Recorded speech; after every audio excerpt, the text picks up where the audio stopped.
We finally made it to number 1 on the Allen's Top 15 Favorite Kansas Sites to See countdown. And this site it blows everything else out of the water. It is like the coolest place that I have visited on our Kansas travels. But it is the Ellinwood Underground Tunnels. The city of Ellinwood out in central Kansas. It was built in 2 levels by German settlers, and the upper level was for the town citizens. The lower level was built for transient travelers who were passing through on trading trails or who were passing through on the railroad to do business.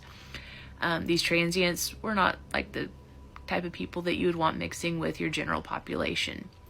But the lower level had all kinds of businesses. It ran for 2 city blocks on both sides of their main street. It consisted of saloons, barbershops, bathhouses, harness shops, things like that travelers would need.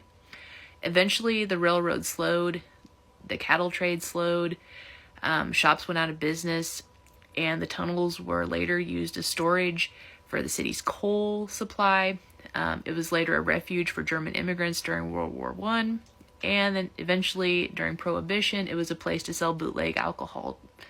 Eventually, the tunnels were totally closed down, and the underground level was eventually rediscovered in 1979 and has been partially restored to help preserve the city's history. And you can tour parts of the underground tunnels today and see things just as they were back in the 1800s. Is like the coolest thing for a history nerd like me. But if you're passing through Ellinwood, you have to check it out. Take a tour. It is amazing. But Ellinwood Underground Tunnels, check it out. Number 1.